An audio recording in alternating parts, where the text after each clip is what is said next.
Rodriguez, a professor of Philippine literature at the University of the Philippines. This academic year, I've initiated a pioneering course on the intersections of Philippine literature and human rights. This is an undergraduate course taught as a special topic under Philippine literature. It is also open as an elective course to all students in the university. In this video, I will provide an introduction to this course on Philippine literature and human rights. I will discuss the rationale of the course, its objectives, the learning outcomes, and some entry points in literature that I have used to discuss human rights. I conclude the video with a discussion on what should be the purpose of using works of literature to initiate discussions on human rights issues. This video has been produced in collaboration with my students who are from different fields such as Philippine studies, literature, creative writing, journalism, and economics. This course was conceptualized and developed during my fellowship at the Center for Applied Human Rights at the University of York, United Kingdom. The idea to develop a course on literature and its intersections with human rights is in response to the changing challenges and demands on universities to create new knowledge and to be central to shaping the future in advancing human rights through the lens of literature. Because human rights are usually based only on civil and political discourse and do not directly relate to the discipline of humanities, it is interesting to explore how literature and human rights intersect. Given the rich historical context of literary production in the Philippines, the intersection of these two concepts has been around for a long time. Like stories, poems, narratives, tales, and other literary forms discuss human rights violation and the culture of dissent as subject and themes of writers in the Philippines, especially during the martial law years in the 1970s.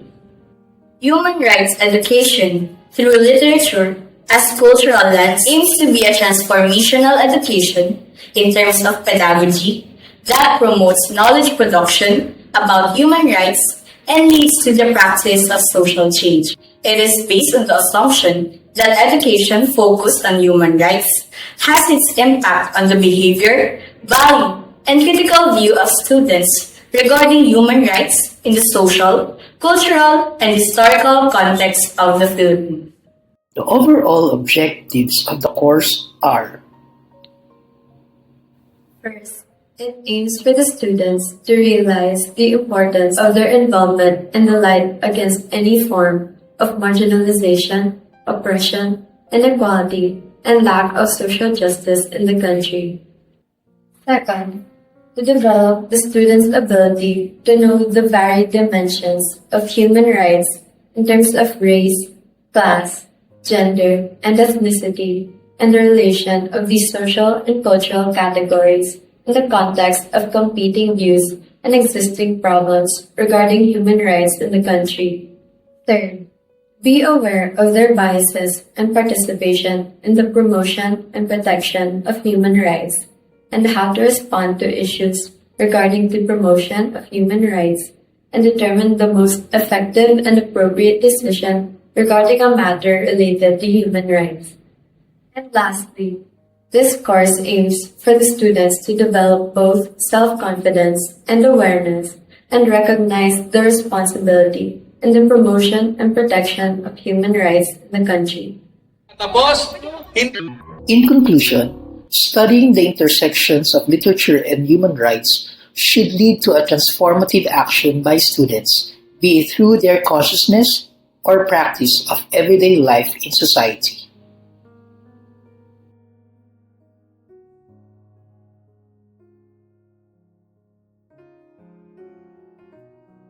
This course hopes to answer the following questions and queries of students regarding human rights and literature.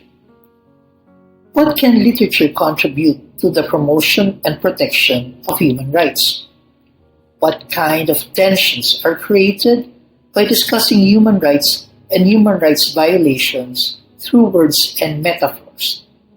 What can be done to creatively and critically discuss the state of human rights violations in the Philippines. Discussing the human rights situation in the Philippines using literature as lens can be a form of reclaiming its own people's narrative and can serve as a counter-narrative against the declaration of the state in terms of protecting human rights in the country. In the next part of this video, my students will discuss some entry points in Philippine literature that we have used to articulate human rights. In the history of the artistic production of political prisoners in the Philippines, heroes and writers like Jose Rizal, Isabelo de los Reyes, and the playwright Aurelio Tolentino are just some historical figures who wrote inside the prison walls. They were incarcerated because of their anti-colonial sentiments during the Spanish and American colonial period. In jail, Jose Rizal wrote his last poem, Mi Ultimo Adios, which he hid inside the lamp. Isabelo de los Reyes wrote a collection of prisoners' narratives entitled Memorias while in prison.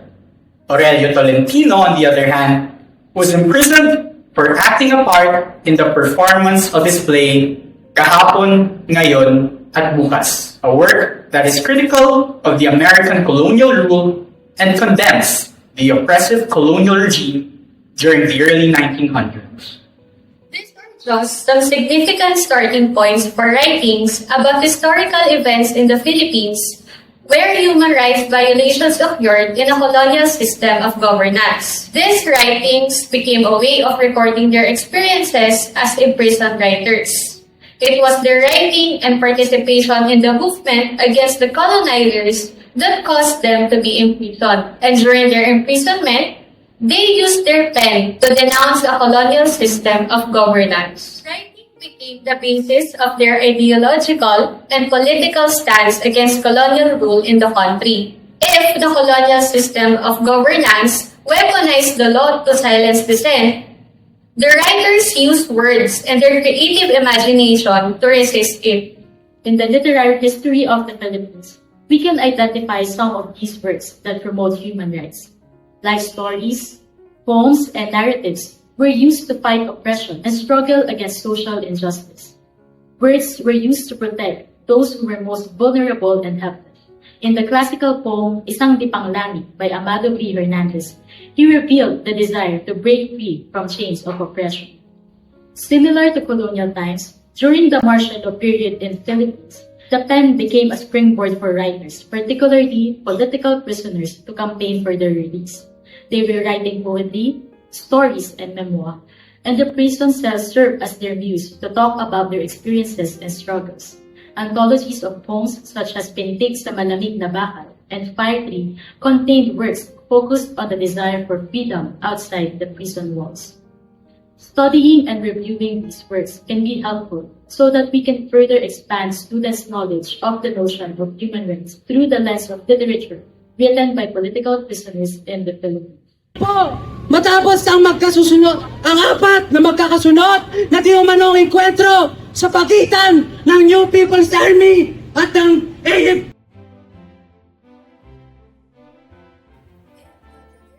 Social realism, particularly in the short story, the issue of land and labor rights is constantly discussed. Through exploring various social issues of the writers Agustin de Sherto and Sebo, although not directly referring to the advancement of human rights, their works reflect and represent an exploitative symbolic order maintained by a fascist capitalist state and feudal relations. Investigating the characters in terms of class, consciousness, and culture of dissent can enhance the students' appreciation of literature in discussing issues of the rights of workers, peasants, urban poor, and women. Kamao, a collection of various genres published by the Cultural Center of the Philippines, included works that deal with personal, political, and domestic problems in the context of the social injustices faced by the country during the 1980s. In these anthologies, writing serves as a political act of countering the state. Radical and progressive writings dealt with issues related to the Filipino people during times of discontent and economic crisis. Further discussion on the works included in these anthologies will clearly redefine and expand students' knowledge of issues regarding the socio-historical context of human rights situation in the country. In contemporary literature, a book compiled by a family of victims of forced disappearance pagtatagpo sa magkabilang dulo, panitikang testimonyal ng mga desaparecidos, was published in 2009. This was done through the help of writers who did a series of writing workshops with the families of the disappeared. In the collaborative project of Justicia, Zelda, and KM64 Writers Collective, the anthology Pulagpos was published, a collection of poems written by political prisoners in the Philippines. Also published in support of the political prisoners' release and campaign were the books Sus Matanon, a collection of children's stories by Eduardo Sarmiento, a political prisoner currently imprisoned in Bilibid, and Si Inang at Si Labuyo, Talat Mga Tula by Benito Quiloy, who is currently detained in the Butuan Provincial Jail as a political prisoner.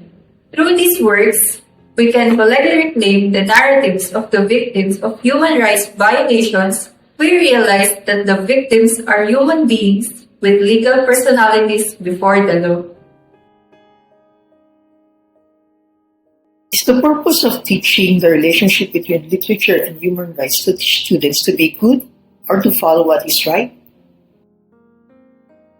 It is difficult to narrow down the purpose of developing this course because, until now, there have been many conflicting ideas regarding the purpose of literature, especially if it's linked in other concepts of areas of knowledge beyond the discipline of the humanities. Peter Brooks notes that humanities are not salvific. They will not necessarily make you a better person, and it's not instrumental. They have precisely renounced the instrumental use of language and symbol in favor of something more reflective and mediated. What the interpretative humanities have to offer the public sphere is ultimately a lesson on how to read, with nuance, complexity, and responsibility that we often practice in our classrooms. When we hear other people's stories, we think about what happened to them and form a connection. Although the connection forms only temporarily, it can still be a solid foundation to start a discussion regarding the issue of human rights. Moreover, this is where the value of literature comes in. It cannot be denied literature is an effective platform for the reader, mainly the student, to sympathize with what happened in the persona or the main character's life. Whether the work is testimonial or fictional, the student always returns to how he understood the character's condition and situation. From this understanding, sympathy is born from those who have experienced violence, cruelty, poverty, injustice, and other incidents related to the violation of human rights. The value of emotion in teaching human rights through the lens of literature can be achieved by integrating the concepts of pedagogic discomfort, mutual vulnerability, and empathy. Through this, students and teachers can have a dialectical relationship when discussing human rights through literature.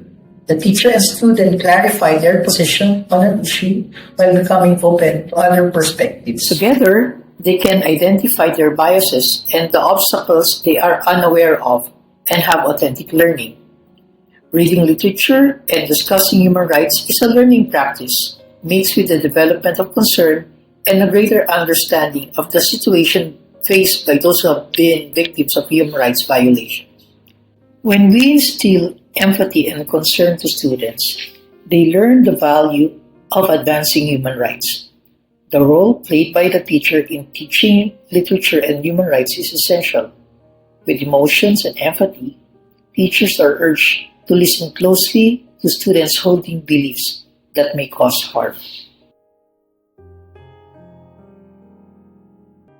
By articulating and having deep discussions in selected literary texts, students can examine their perspectives on matters that they previously thought were acceptable and do not have conflict or exist without contradiction.